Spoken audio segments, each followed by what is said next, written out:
Puji Tuhan, Shalom, salam sejahtera bagi kita semua. Terima kasih atas kesempatan yang diberikan kepada kami, kelompok 8.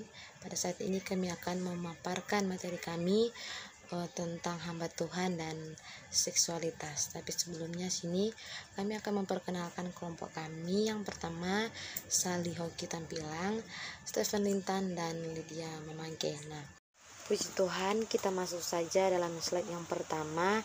Di sini kenapa seks itu menarik. Nah, di sini ada 3 hal yang membuat seks itu menarik. Yang pertama, melelahkan, dan yang kedua, menyakitkan, dan yang ketiga, menyusahkan. Nah, dari ketiga hal ini kita mendapat kesimpulan bahwa banyak orang di luar sana menyalahgunakan hal seks ini. Nah, berikut kita masuk dalam slide berikutnya, bagaimana supaya orang bisa melakukan hubungan seks ini, yaitu Tuhan bikin seks itu nikmat. Tetapi dalam kenikmatan ini akhirnya banyak orang di luar sana disalahgunakan dan mendapatkan penyebabnya, yaitu seperti sekarang ini. Banyak orang yang belum menikah tetapi sudah melakukan hubungan seks ini atau dinamakan seks di luar nikah. Dan sudah ada lagi sekarang di luar sana banyak melakukan seks itu sesama kelamin.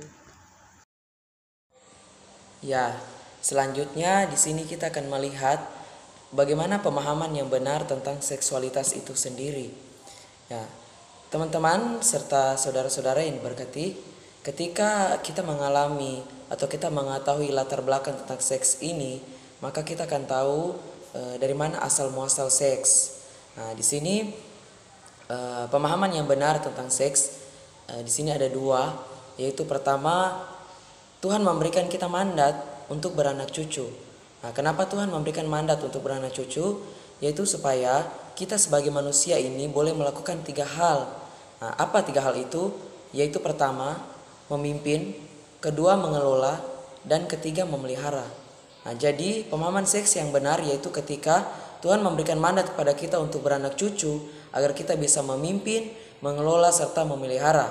Serta ketika seks itu ada, pemahaman yang benar yaitu seks itu melaksanakan amanat Tuhan, yaitu mandat Tuhan tadi, dan melakukan hubungan seks di dalam kebenaran, itu dikatakan bahwa itu tidak berdosa.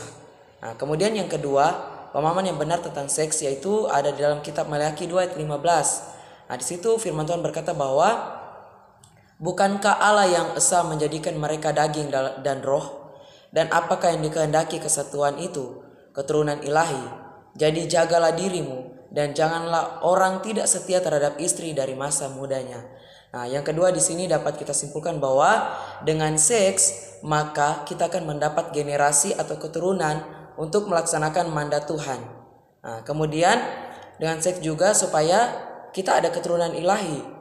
Setiap rumah tangga Kristen saat-saat ini atau zaman-zaman ini, kita harus punya tanggung jawab untuk menjaga komunitas, yaitu untuk menjaga keberlanjutan keturunan ilahi. Di dalam kitab Yohanes 1:12 kita diberi tugas yaitu bahwa semua orang yang menerimanya diberi kuasa supaya menjadi anak-anak Allah, yaitu mereka yang percaya di dalam namanya. Ya, jadi itu tadi penjelasan mengenai pemahaman yang benar tentang seks. Ya, saat ini kita akan masuk pada materi yang ke-8. Judulnya kenapa seks itu menarik. Nah, seks ini menarik karena dibuat oleh Allah sendiri. Yang pertama, karena Allah lah yang menciptakan seks ini untuk tujuan yang terhormat, tujuan untuk menjadi baik, untuk dapat manusia berkembang biak secara manusia, sehingga individu manusia dapat memberikan yang terbaik untuk kemuliaan Tuhan. Nah, pada slide yang keempat ini yaitu bagaimana kita menyingkapi keturunan ilahi, yaitu yang pertama, jaga kemurnian ilahi atau hati-hati mau menikah. Jadi menikah bukanlah tempat untuk suatu hal untuk bermain, tetapi pernikahan adalah menuju pada komitmen. Pernikahan adalah menuju pada kesepakatan antara satu dan yang lain, sehingga kesepakatan ini adalah kesepakatan yang dibuat bersama untuk menuju pada pernikahan yang kudus dan harmonis. Dan kedua adalah kembangkan potensi ilahi. Nah, kembangkan potensi ilahi ini adalah dua insan yang saling mengembangkan potensinya, sehingga dua insan tersebut untuk mempunyai tujuan bersama. Apa tujuan bersamanya? Yaitu mengembangbiakan sehingga mempunyai keturunan yang ilahi. Yang ketiga yaitu penyataan cinta yang paling intim dan rohani. Nah, penyataan cinta yang paling intim dan rohani ini tujuannya untuk saling satu sama lain mengasihi. Nah, Allah menciptakan seks untuk menyatakan satu sama lain berhubungan intim dengan baik, sehingga kedua insan tersebut bukan merasa